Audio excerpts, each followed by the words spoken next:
Ang programang ito ay isang bayad na palatuntunan sa radyo. Ang mga salitang gagamitin ng tagapagsalita ay sarili nitong opinyon at walang kinalaman ang himpilang ito.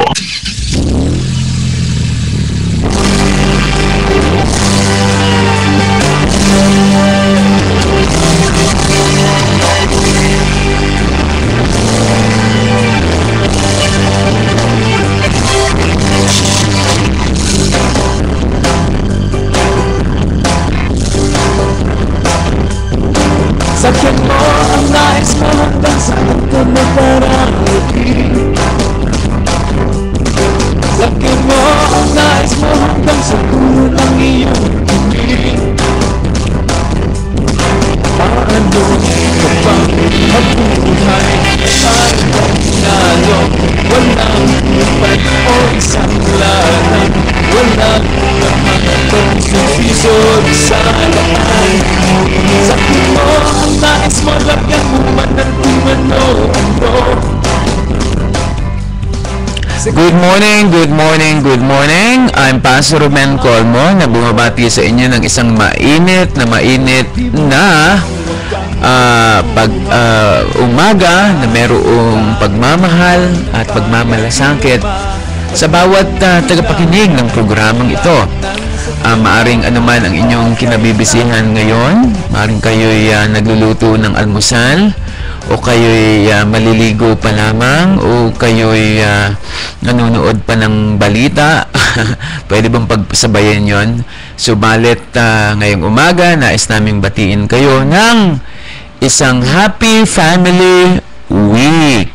Dahil ngayong umaga, simula noong Sabado hanggang sa 30 ay National Family Week, Kaya ang atin mismong tatalakayin at pag-aaralan at ating pag-uusapan sa Himpapawid ay walang iba kundi patungkol sa pamilya din naman. Ito po hanggang Huwebes, kaya ating i-discuss ito, pagbubulay-bulayan, at higit sa lahat, alam nyo, mas napakainam kung atin itong i-apply, atin itong isasagawa. Batiin muna natin ang mabuti. Dahil Family Week ngayon, batiin natin ang mga tatay, ang mga nanay, ang ating mga parents, imperfect as they are. Kahit na alam ko, hindi natin pinili kung sino ang ating magiging parents, but still, they are God's greatest gift to us. Hindi perfecto ang ating mga magulang. Meron silang mga lapses, may mga weaknesses in rearing us up. Yet still, they are our parents and we ought to be grateful and to be thankful to them. Batiin din natin ang bawat mga kabataan ngayon na miyembro ng kanya-kanyang pamilya. Alam ko, meron tayong mga pamilyang nare-represent, Hindi naman tayo putok sa buho, na bigla na lamang sumulpot at yung bang wala tayong pamilyang kinabibilangan, subalit alam ko meron. Kaya batiin natin yung mga kabataan ngayon na nag-aaral at yun naman din mga hindi nag-aaral at nagbabalak pa lamang. At batiin din natin yung mga ubuti na mga kabataan ngayon na obedient, loving sa kanilang mga magulang. Uy, tsaka si lolo at si lola pala, kung wala si lolo at si lola, ay wala rin naman tayo. Alam nyo, kahit nasa, ang tanong nga ay nasaan kaya tayo kung wala yung ating mga parents. At yun yung ating mga iilan sa mga tatalakayan sa linggong ito. In this week, we will be discussing more on family matters. But before that, we will be reading Nehemiah chapter 4 verse 14, and this is what it says. Remember the Lord, who is great and awesome, and fight for your brothers, your sons and your daughters, your wives and your homes. The Lord bless the reading of His Word. Sa Tagalog, ang sabi ay, pakatandaan nyo ang Panginoon na siyang dakila at kamangha-mangha. Ipaglaban nyo ang inyong mga kapatid ipaglaban nyo ang inyong mga anak, ipaglaban nyo ang inyong kanya-kanyang asawa at ang inyong kanya-kanyang tahanan. Ito po'y napakagandang talata na napapanahon para sa atin. Yung bang pinangkikipaglaban natin ng ating pamilya. Yun bang atin itong binibigyan ng halaga. Kasi hindi naman talaga maikakaila na marami din naman na walang pagpapahalaga sa pamilya. Hingan mo ng hihinga ng asawa ng pambili ng bigas, wala. Pero pagdating sa barkada ay merong pambili ng pangtoma. At yan ay nakakalungkot sapagkat hindi tayo proper-oriented. Yung bang sa klase at uri ng papaano ba natin itatayo at isusulong ang ating kanya-kanyang pamilya. Kasi, sa totoo lang, tayo kahit sa elementary, high school, o maging sa kolehiyo, maging sa graduate school,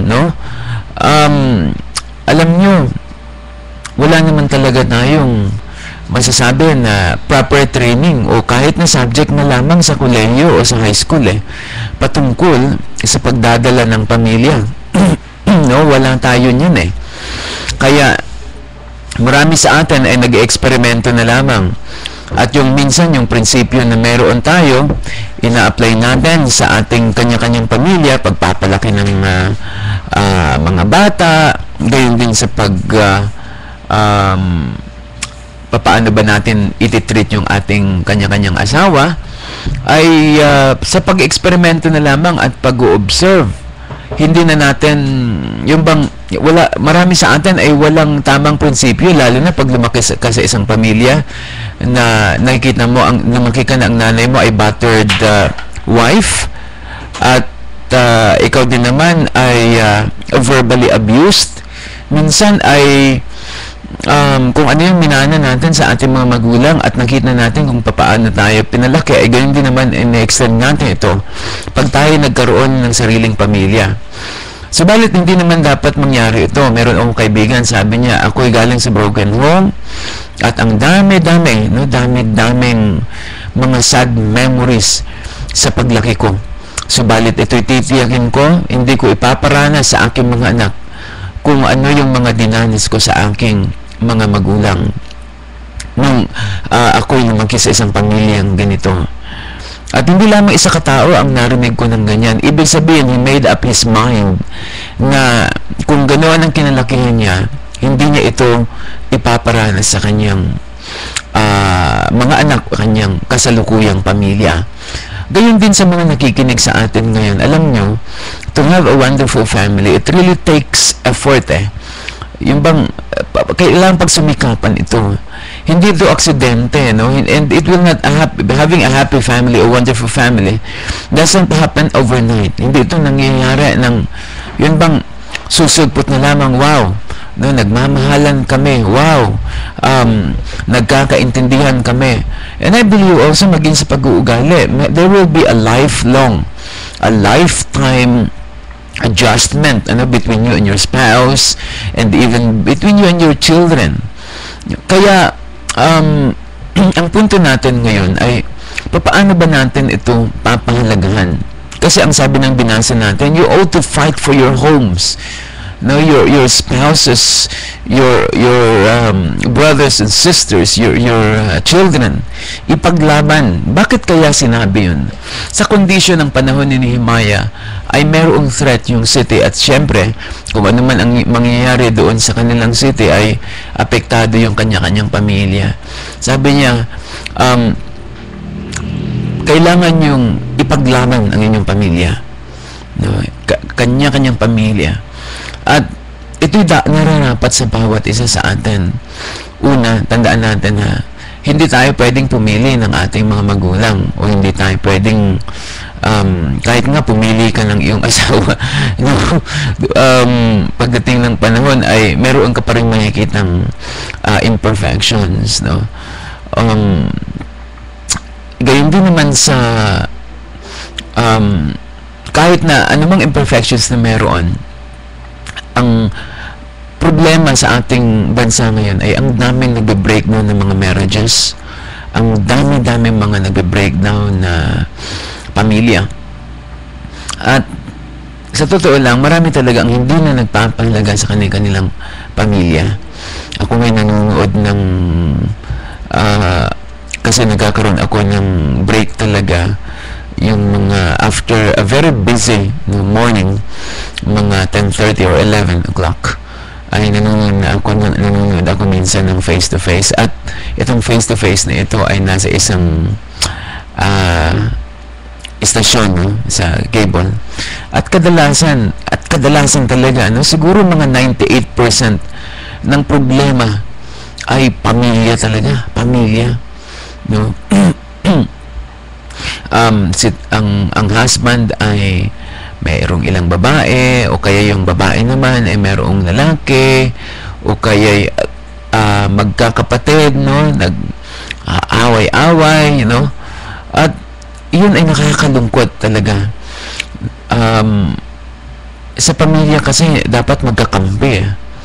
Ang bawat pamilya na meron tayo, dapat tayo magkakakampi, no, hindi na ay magkakalaban at hindi maikakailan na kahit dito sa ating syudad, no, mga pamilya, sariling pamilya, mga kadugo ay magkakalaban, no? At ito napakalungkot na yung bang ilustrasyon, napakalungkot na ito na mga pangyayari na makikita natin sa ating syudad. Kasi no matter how accomplished or successful we are, if we are not successful in the home, we are not successful at all. Sabi ng kaibigan ko, sabi niya, no amount of success can compensate on your failure in the home. Si Lee Iacocca, isang leadership expert, sabi niya, no matter what you've done for yourself or for humanity, if you can't look back on having given love and attention to your own family, what have you really accomplished? Ano ang mga naging accomplishment mo sa totoo lang, kung hindi ka talaga naging matagumpay sa iyong sariling pamamahay? At kailangan natin talaga, no, sa mga tatay, ako naniniwala ako na ang pamilya ay magiging buo, sama-sama sa hirap at sa ginhawa, sa bagyong dumarating, sa mga suliranin at mga problemang kinakarap ng bawat pamilya. Ang pinakasusi talaga, no, sa pagbaband, no, pagkakaisa at pagtayo ng pamilya upang huwag itong mawasak sa anumang impluwensyang kinakarap nito. Ang key to success ng isang family talaga ay ang tatay, ang husband. Kaya nga pala, alam nyo, bakit tinawag na husband? Ang source pala ng word na husband is house bond, no? House bond. Ibig sabihin, the husband is the person who bonds the house or the home together so that it will not collapse. Anong ibig sabihin yan? Na ang mga tatay, ang mga ama, ang mga lalaki o asawang lalaki o bana, sila yung nagpapanatili na magkadikit-dikit at magkasama-sama ang isang pamilya. Ang dami-dami kasing problema ngayon, but what keeps the home together is the house bond. Ano po ito? Ang mga tatay. And there are so many, dahil sa dami kasi ng problema ngayon, alam, I don't know kung meron kayo na ito, no, ang dami-dami problema ngayon, yung excessive tolerance, no, yung negative influences, bad parental examples, at ang dami-daming mga, lalo na sa ating mga anak, ang dami-daming mga enemies. Kaya ang sabi ng Nehemiah, fight for your sons and your daughters.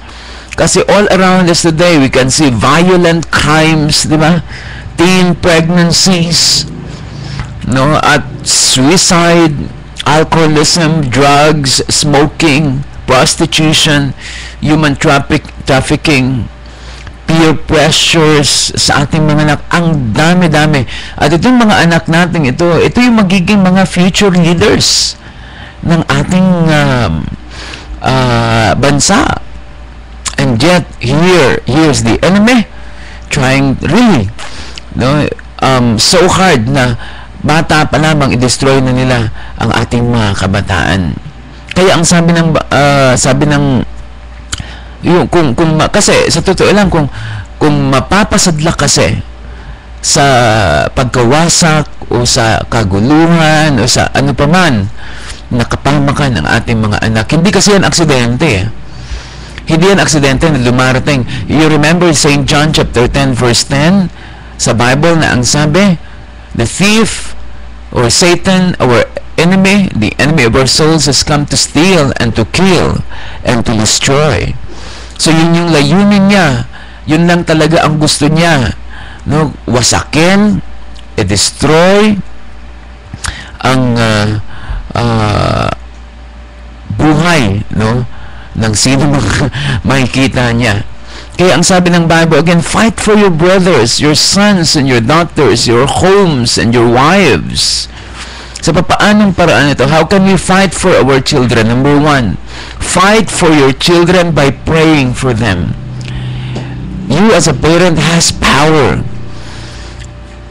Our children, although our children has prone to wander, to be headed towards destruction, at hindi kasi natin, no, aminin natin na hindi natin supervised ang ating mga anak, lalo na pag ikaw ay nagtatrabaho na parent, hindi natin sila supervised 24 hours a day. We cannot be with them, no, while they are using the internet. We cannot be with them pag sila may mga kasamang mga friends o mga barkadas. We cannot be with them sa kanilang mga spare time. Hindi natin sila naaabot eh. But the best thing we can do is by praying for them. Kasi yun yung nakakaabot sa kanila. Ito ang dami-dami ng beses na na nakita ko. Kami minsan ni Mrs. may 3 kasi kaming anak. At minsan nag-uusap kami at nakikita namin yung kamay ng Panginoon kung paano pinoprotect, pinipreserve at pinoprovide ng Panginoon yung dapat na may bigay sa aming mga anak. Nakikita namin physically, wow, no, talagang ang Panginoon ay kumikilos, ang Panginoon ay nagpo-preserve, ang Panginoon ay nagpo-protect, no, kasi we are always saying a prayer to them kahit na nasaan man sila. Aming mga anak, ang aming panganay, syempre, kahit na yung aming panganay ay nasa Manila, nagkolehiyo pero gaano man siya kalayo, no, gaano man siya kalayo, ay ang aming sandata upang siya'y maabot ay ang aming pong pananalangin. Fight for your children by praying for them. Don't you know that your prayers are so powerful? Your prayers, no, can reach them wherever they may go. Your prayers are shield. No, hindi lamang shield yang, no, yan din yun ay weapon. Ang inyong prayers, ang ating prayers bilang mga magulang. Pangalawa, fight for your child by protecting them. Nabanggit ko sa inyo kasi ang dami-dami talagang ang dami-daming enemies ng ating mga anak, no, kahit na yung relationships, yung mga premature relationships na hindi pa dapat nagbo-boyfriend, nag-girlfriend ay pumapasok na, you should protect them from those. You should protect them from those kasi nararapat talaga na isa yun sa mga dapat natin gawin. Pangatlo, fight for your children by being passionate for them. Baka ikaw ay isang magulang na wala naman talagang kalatoy-latoy, no, walang kainit-init pagdating na sa iyong mga anak. Hindi mo man lang napapadama. Sinasabi mo mahal mo ang anak mo pero hindi mo naman naipapadama. Remember last week yung ating topic that if you are not expressing your love, it's no love at all. Diba? Ang sabi ng 1 John 3:18, let us not love in words, okay, but in deeds. It means that you have to express them. You cannot show a person that you love them by just telling them. Pwede kang kasi ang words na I love you, it is the most abused words, ano? Yung word na love, it has been misused each day. Madali itong i-text, madali itong sabihin, pero napakahirap gawin. And remember that love is an action word. It's a verb. You ought to be passionate to them, affectionate to them. No, at least meron talaga silang mararamdaman na pwedeng matakbuhan, no, sa anumang kagipitan, anumang mga problema at suliranin, at ito inyong napapag-usapan. Be passionate for your children. At lalo na yung mga maliit pa yung ating mga anak, dapat you ought to really spend more and much time with them. Kasi darating ang panahon hindi ka na talagang mabibigyan ng sapat na panahon. Lalo na yung mga anak natin ay mahilig gustong sumama. Pupunta ka ng palengke, sasama. Pupunta ka ng grocery, sasama. Pupunta ka ng kahit saan ka pumunta, pag nakitang nagbibihis ka, ay tanong ka agad, saan ka pupunta? Asa man ka mo adto? O anong di ba, kadalasan nagsisunod pa tayo kung saan tayo pupunta kasi gusto nilang sumama. Alam nyo, pag ganyan ang inyong anak, huwag nyo namang ariin na istorbo, kasi sa mga panahong maliliit pang ating mga anak, yan yung mga panahon na dapat nating i-take advantage, kasi magbibigay sila ng much time sa atin. Hay nako, alam nyo, pag naranasan ninyo, marami sa atin nakakaranas na yan ngayon. Pag meron ka ng high school o di kaya kolehiyo, nako, meron na silang sarili nilang mga schedules, meron na silang mga sarili nilang mundo. O kaya pag hindi ka nagbibigay ng panahon sa kanila, at pag malalaki na yan, at yayain mo, sasabihin nila sa'yo, ay, sulungan na lang natin. Sulungan na lang natin. So, napakahalaga na nagbibigay tayo ng panahon sa kanila. Nagbibigay tayo ng pagmamahal. At kung kaya nating ibigay yung kanilang hinihingi, kayang ibigay, yung kaya lang, at makakabuti din naman sa kanila, ibigay natin. Isa sa mga dahilan kung bakit tayo nagsisikap at nagtatrabaho, di ba, para sa future ng ating mga anak at ma-meet yung kanilang pangangailangan. Pag hindi kasi, alam nyo, isang problema na nararanasan ng mga magulang kung bakit mas mahilig, mas maraming panahon ang kanilang mga anak sa barkada, sa friends, no, sa kanto o sa lakwatsa. Kasi bakit? Nami-meet kasi yung hinahanap nilang panahon sa kanilang mga peers, no, sa barkada. Minsan doon pa natutulog sa bahay ng barkada. Kasi sa totoo lang naman, madalas maraming mga parents wala ng panahon. Galing sa opisina, pagdating sa opisina o kaya galing sa trabaho ay manonood ng TV. Habang nanonood ng TV ay naghahapunan ay sabay-sabay na nakatuon ang kanilang mata doon sa TV. At yan, nakakalungkot na sitwasyon at pangyayari. Kaya nawa ay yun ng isang produkto ng Noodles, nag-advertise sila at nag-advocate ng happy family, yung meal, family doon, FAMEALY, na ibig sabihin ay yung pagkain ng sabay-sabay. Kaya napakahalaga that we are really protecting our children. You express your love towards them and appreciation by telling them how much you love them, telling them how much you appreciate them, and telling them by being encouraging them with their talents, their abilities, and their potential, na meron sila. Maaring hindi tayo mayaman, maaring hindi tayo sagana, maaring wala tayong maipapamana sa ating mga anak. Subalit ang pwede natin ipamana sa kanila ay yung isang malakas at matatag na pamilya. Sa aking pagtatapos ay gusto kong ibahagi sa inyo itong dalawang pagsusuri patungkol sa mga magulang at ang kanilang mismong mga kanya-kanyang naging lahi. Yung isa ay pamilyang Jukes. Ito ay walang takot sa Diyos, walang pangkilala sa Diyos, at lalo na ang naging asawa niya ay ganun din, ano? Na-attract sila sa yung kanila mismong sariling pag-uugali, at ganun din, no? Vice versa. At sa kanilang 310, sa kanilang mga descendants, 310 sa kanila mismong mga naging mga anak o apo sa tuhod, 310 ay namatay sa bilang mga pulubi. 150 were criminals, 7 were murderers, 100 were drunkards, and more than half of the women were prostitutes, nagbebenta ng laman. And 540 descendants cost the United States $1.25 million. No?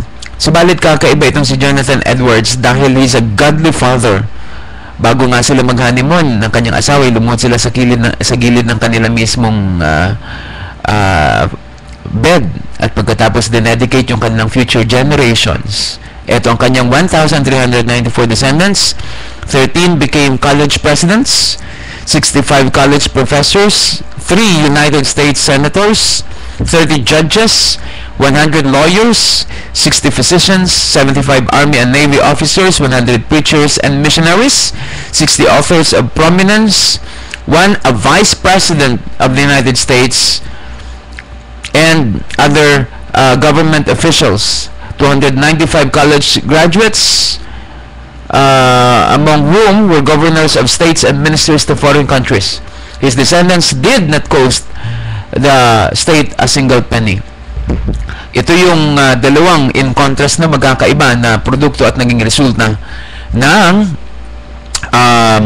uri ng produkto na meron ang isang mag-asawa. Gawin din tayo. Ano kaya ang magiging future ng ating mga anak sa ating mga kamay? Kasi nga, ang kinabukasan ng ating mga anak talaga, kung anong magiging sila, no, ay nakadepende pa rin kung paano natin sila pinalaki. And no matter how successful you may be in business, in your career, and in your profession, pag hindi ka successful sa iyong family, you are not successful at all. Let us pray. As we close this morning, we thank you for blessing our morning with encouraging words, for enlightening our path, O God.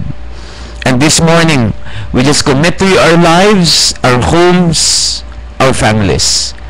To each and every one of you na gusto na nais na mag-commit ng inyong buhay sa Panginoon ngayong araw na ito at sa mga araw pang darating, I want you to pray this prayer with me. Sabihin mo, Lord Jesus, I know I am a sinner. Forgive me. Tinatalikuran ko ang buhay ng pagiging makasalanan. Ngayong umaging ito, nilalagay ko sa iyong mga palad ang aking buhay at pinagkakatiwala ako sa iyong lahat. Salamat sa malinis na puso at paglilingkuran kita. Ikaw ay aking mamangkin magpakailan pa man. Sa pangalan ni Jesus. We just commit to you, O God, our entire week, and we just dedicate each and every family that we represent. We just welcome you, your hand of blessing, of protection, and guidance. Thank you. We just receive, O God, your favor for the entire week and the days to come. All of this we commit in your hands, in the name of Jesus Christ, God's Son. Amen. Wala na po tayong oras, subalit magkikita-kita tayo on the air bukas sa same time at same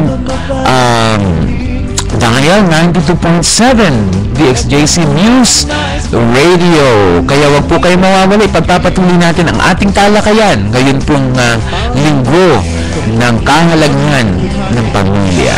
Maraming salamat. Ito ang lingkod ng Panginoon na siyang naglilingkod din naman sa inyo. Pastor Ruben Colmo, at lubos na pasasalamat sa ating sponsor, ang ating ginagalang at minamahal na Honorable Corazon Nunez Malanyaon, Gobernadora po ng probinsya ng Davao Oriental. God bless you and good morning.